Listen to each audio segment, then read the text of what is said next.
about Mr. Bean now? Have you drawn a line under him? No more Mr. Bean? I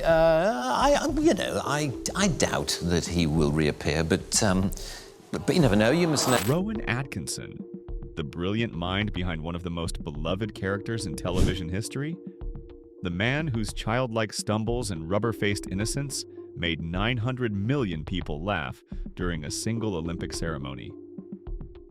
From a stuttering boy mocked in the schoolyards of Durham to the genius who conquered 245 countries without speaking a single word, he rose not through confidence but through the desperate need to escape a voice that betrayed him. For over 3 decades, Rowan Atkinson has not only delivered laughter, he has redefined what it means to communicate without words, creating a character so pure that even silence became a symphony. Rowan Atkinson, the architect of Mr. Bean, Blackadder, and a legacy that touched billions across every corner of the earth. But behind that legacy lies a story not glamorous, but devastating. Before we begin, if Mr. Bean ever gave you faith, tears, or laughter, leave a red heart comment as a tribute to a man who sacrificed his peace to become the world's silent clown. It's heartbreaking when the first sound of a legend is not applause, but the cruel laughter of children who cannot understand why a boy's mouth refuses to obey his mind. Behind the thunder of global fame lies a cruel truth. Rowan Atkinson's first stage was not lit with dazzling spotlights, but with the cold, merciless silence of a childhood where every word felt like walking through broken glass. Born on January 6, 1955 in Consett, County Durham, he grew up in a family that shimmered with intelligence from the outside, yet was fractured by wounds no one could see. His father, Eric Atkinson, a farmer turned company director who had studied at Oxford, measured success in discipline and achievement.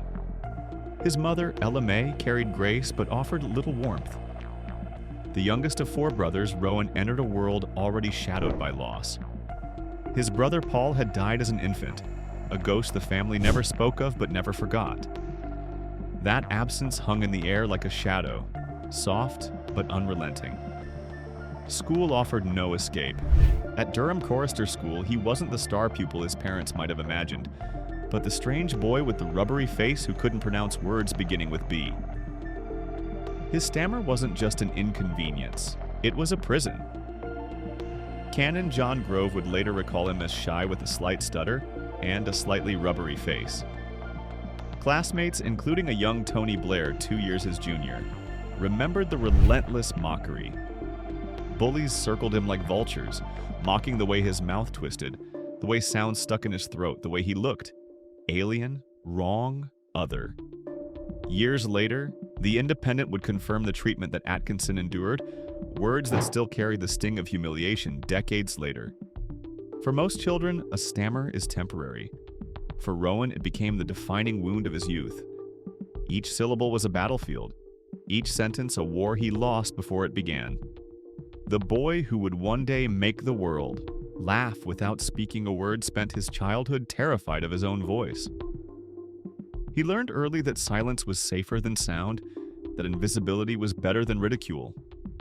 The schoolyard became a place of survival, not belonging. Lunchtime meant finding corners where no one could see him.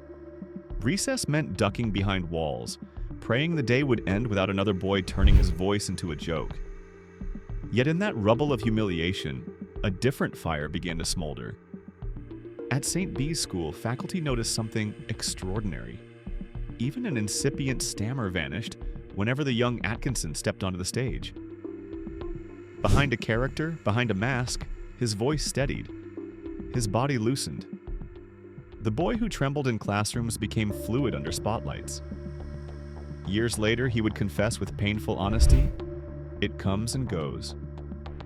I find when I play a character other than myself, the stammering disappears."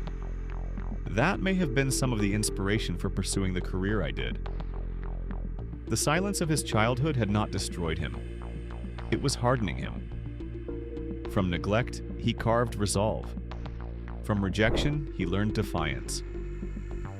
The boy who had once been starved of a steady voice was slowly becoming the man who would force the world to notice him without ever needing to speak. His childhood was no fairy tale. It was a crucible, and every withheld embrace, every mocking laugh, every broken sentence became the fire that forged his relentless, almost ruthless ambition. The boy who once wept in silence was about to walk into an industry as merciless as the childhood that had already carved scars into his soul. What does brilliance look like when it's hiding behind terror? For Rowan Atkinson, it looked like equations. Numbers didn't mock, circuits didn't stutter. At Newcastle University, he pursued a degree in electrical and electronic engineering, graduating in 1975 with honors. Then came Oxford. The Queen's College welcomed him for a master's degree in electrical engineering, where his thesis explored self-tuning control systems. For a boy who had spent his youth unable to control his own voice, the precision of engineering offered refuge. Here was a world governed by logic, not cruelty. A world where silence was valued, not punished. But even Oxford couldn't silence the ache inside him. One afternoon, almost by accident, he wandered into the Oxford University Dramatic Society. He didn't audition. He simply watched.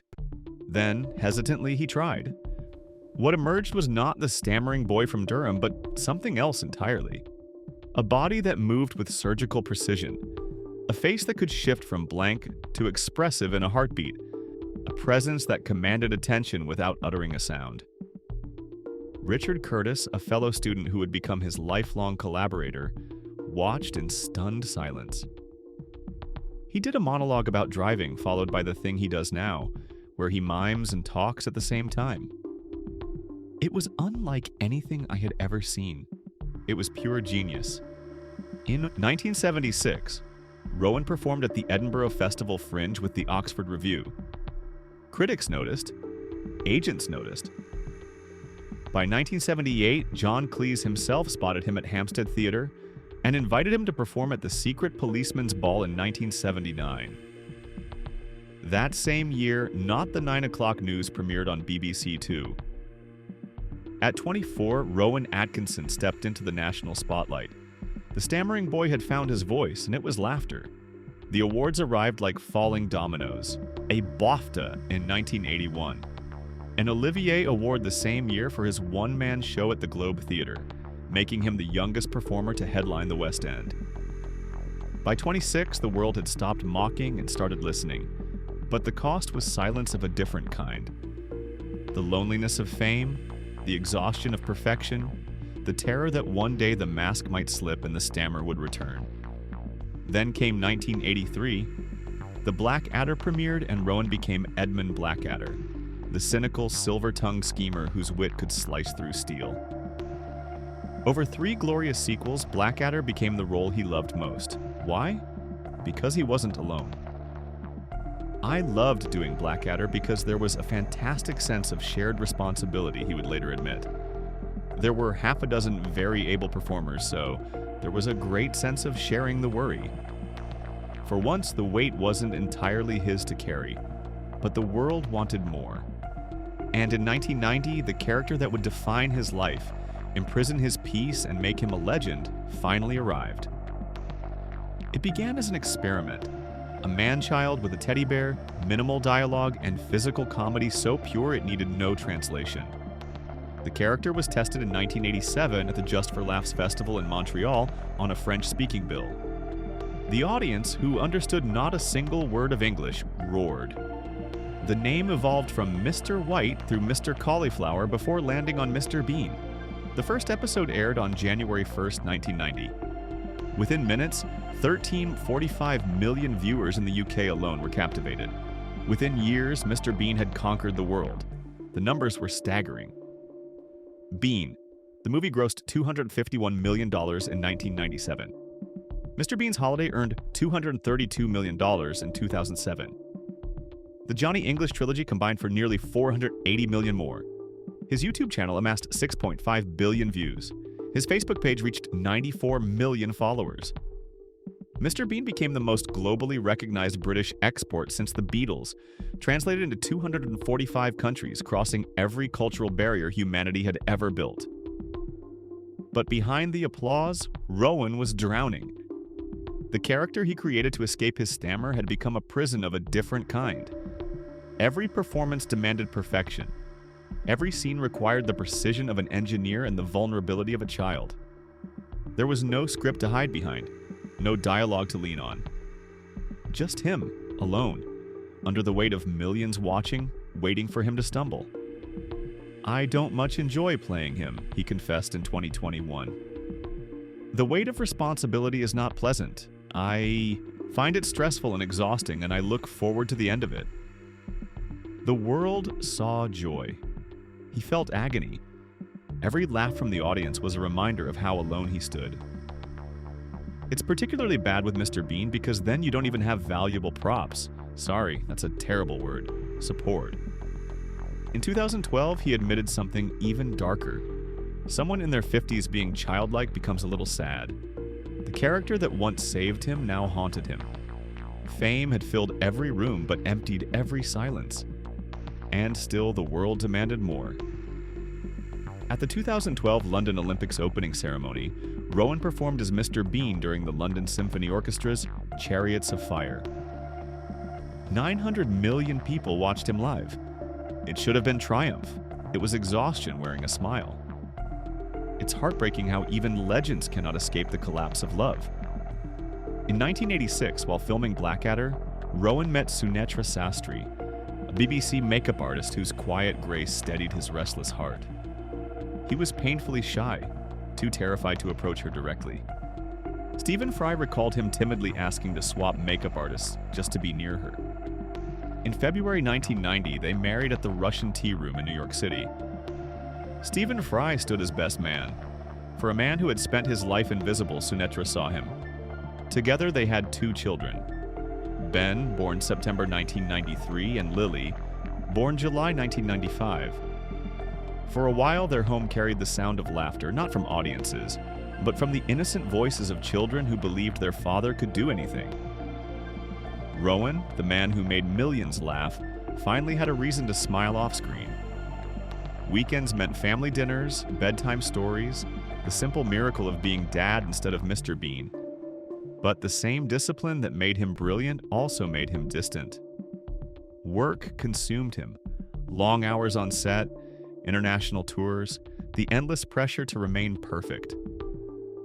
Sunetra bore the weight of motherhood alone, stretching every moment, soothing children who asked why daddy wasn't home.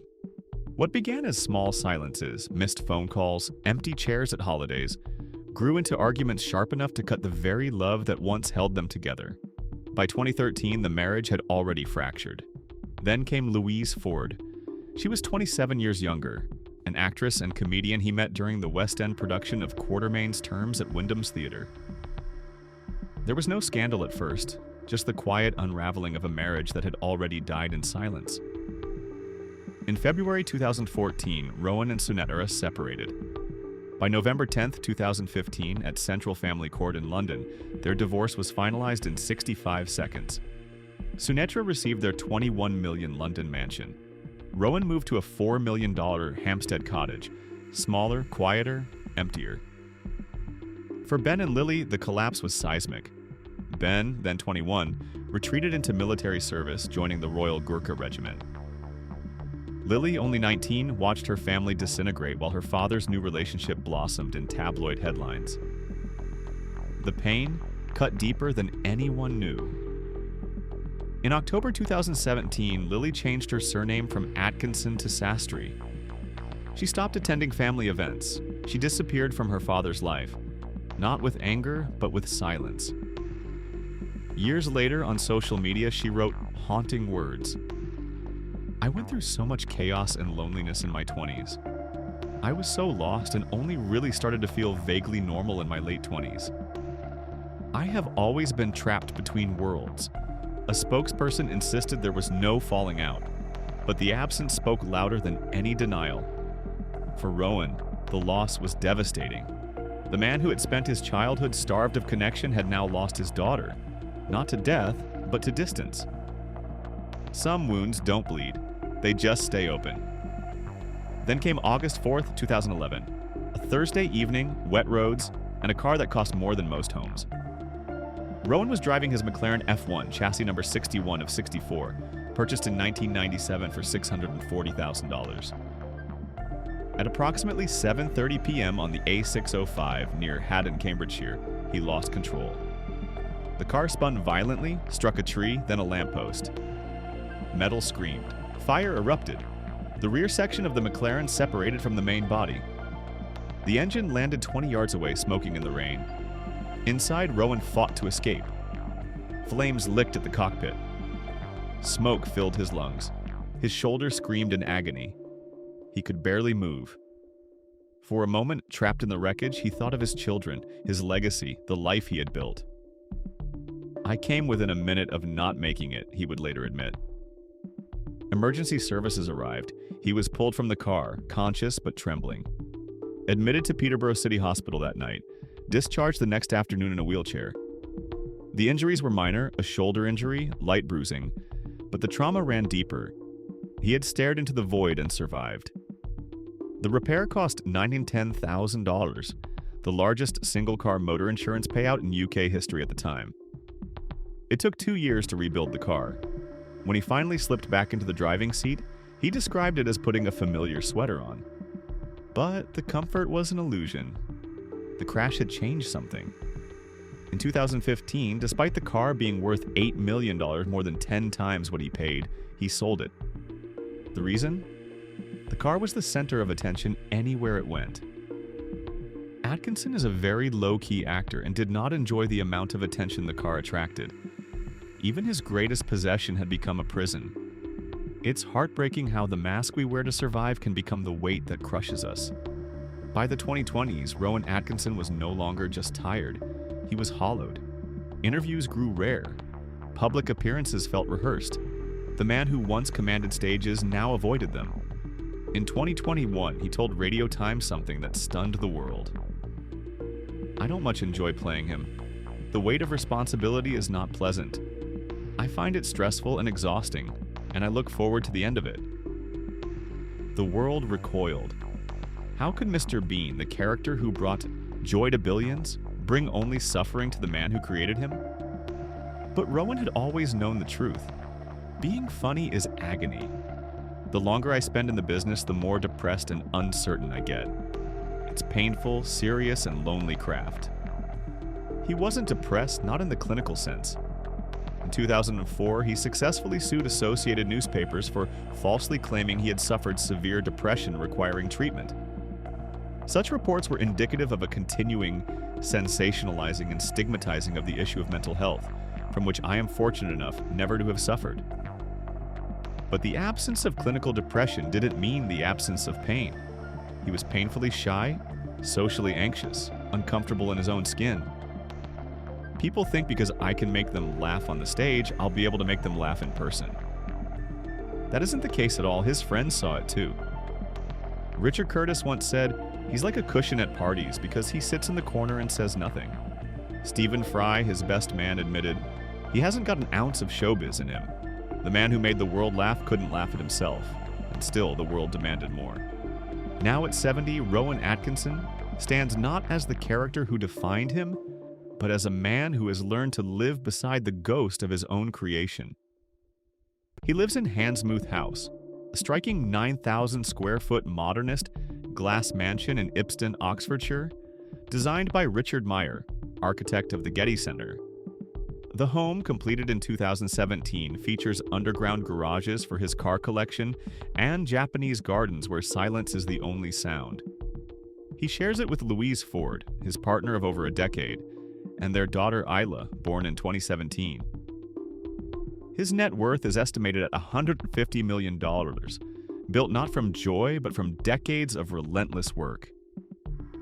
His empire stretches across continents, royalties from Mr. Bean's global syndication, box office totals exceeding $960 million, and a YouTube channel that generates millions annually. Yet he speaks of wealth with detachment. "I'm not a collector. I don't like the toy cupboard syndrome that causes so many good cars to evaporate. It depresses me that they are hidden away like investment art." Professionally, he remains active, though selective. In 2024, he announced Johnny English 4, with filming planned in the UK and Malta. On December 11, 2025, his Netflix series Man vs. Baby premieres, marking his return to physical comedy. In April 2025, he appeared on Good Morning Britain, admitting that a live-action Mr. Bean return is unlikely but not an impossibility. The character still haunts him, a shadow he cannot fully escape. Behind the scenes, his relationships tell a quieter story. Ben, now 32, serves as a British Army officer in the Royal Gurkha Regiment, trained at Sandhurst. He carries his father's discipline but rarely speaks of him publicly. Lily, now 30, remains distant. She attended the Johnny English Strikes Again premiere in 2018, standing beside her father with a smile. That never reached her eyes. They share no social media moments, no public affection. The silence between them echoes with everything unsaid. Rowan has also become a controversial figure in recent years, not for his comedy, but for his politics. A fierce advocate for free speech, he has publicly defended offensive jokes, criticized cancel culture, and opposed hate speech laws. In 2018, he defended Boris Johnson's burqa comments, sparking outrage. In 2021, he called social media a digital medieval mob. In 2022, he told the Irish Times, "Every joke has a victim. That's the definition of a joke." Some praised his courage. Others called him problematic. Either way, the boy who once couldn't speak now refuses to be silenced. His health remains stable, though age has taken its toll. Friends say he moves slower now, more deliberate. Racing vintage cars at Goodwood, once a passion, has become rarer. The stammer, dormant for decades, occasionally resurfaces in private moments. But he no longer fights it. He has made peace with the voice that once betrayed him. What defines a legacy? Is it the laughter of billions or the loneliness of one? Rowan Atkinson's story is not simply about fame. It is about the cost of becoming who the world needed you to be while losing who you were. The stammering boy from Durham conquered the world without speaking. The engineer-turned-comedian built an empire from silence. The man who made everyone laugh spent his life exhausted by the weight of joy he could never feel. He gave the world Mr. Bean, a character so pure, so universal that language itself bowed before it. But in return, the world took his peace. It took his privacy. It took his daughter's name. It took the freedom to fail, to rest, to simply be Rowan. And yet he endures. At 70, he still wakes before dawn, still walks the gardens of his Oxfordshire estate, still crafts performances with the precision of an engineer and the soul of a man who knows suffering. He doesn't seek applause anymore, he seeks stillness. The kind of quiet that once terrified him now feels like grace. Perhaps that is the deepest lesson in Rowan Atkinson's journey. That greatness is not born in triumph, but in survival. That the masks we wear to protect ourselves can become the prisons we cannot escape. That even the brightest laughter can echo from the darkest places. The boy who once feared his own voice became the man who made the world laugh in silence. And in that silence, he discovered something rarer than fame. The courage to keep standing when everything inside you wants to fall. So if his story has moved you, if his strength, his silence, or his sacrifice has ever touched your heart, take a moment to honor it. Hit the like button, not as applause, but as a quiet salute to a man who turned pain into purpose, struggle into art, and a lifetime of wounds into the gift of laughter. Because in the end, Rowan Atkinson is not just Mr. Bean. He is proof that even when the world demands you, smile, you can still choose to survive. And sometimes survival is the greatest performance of all.